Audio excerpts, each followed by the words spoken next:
வணக்கம். இன்றைய வானிலை தகவல். ஆந்திரா கடலோர பகுதிகளில் மேல்நிலவும் வளிமண்டல கீழடுக்கு சுழற்சியின் காரணமாக தமிழ்நாடு, புதுவை மற்றும் காரைக்கால் பகுதிகளில் ஒரு சில இடங்களில் இடி மின்னலுடன் கூடிய லேசான முதல் மிதமான மழை பெய்ய வாய்ப்புள்ளது. தமிழகத்தில் வருகிற நாட்களில் மாலை மற்றும் இரவு நேரத்தில் மிதமான மழை முதல் கனமழை பெய்ய வாய்ப்புள்ளது. அதேபோல தமிழகத்தில் வருகின்ற 7ஆம் தேதி முதல் கனமழையானது அதிதீவிர கனமழை பெய்ய வாய்ப்புள்ளது. சென்னை பொறுத்தவரை அடுத்த மாதத்தில் வானம் பொதுவாக மேகமூட்டத்துடன் காணப்படும்.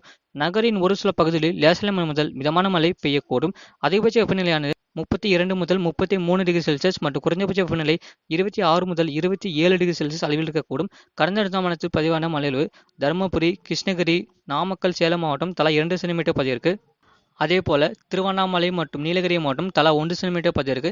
மீனவருக்கான எச்சரிக்கை. ஆந்திரா கடலோர பகுதிகள் மற்றும் அதனை ஒட்டிய மத்திய மேற்கு வங்கக்கடல் பகுதிகள், தென்மேற்கு வங்கக்கடல் பகுதிகள், அதனை ஒட்டிய தென்கிழக்கு வங்கக்கடல் பகுதிகள், குமரிக்கடல் பகுதிகள், மன்னார் வளைகுடா மற்றும் அதனை ஒட்டிய தென் தமிழக கடலோர பகுதிகளில் சூறாவளி காற்று மணிக்கு 45 முதல் 55 கிலோமீட்டர் வேகத்திலும் வீசக்கூடும். இடையிடையே 65 கிலோமீட்டர் வேகத்திலும் வீசக்கூடும். இது போன்ற செய்திகளை உடனுக்குடன் அறிந்து கொள்ள மறக்காமல் நம்ம சேனலை சப்ஸ்கிரைப் செய்யுங்கள் மற்றும் ஷேர் செய்யுங்கள்.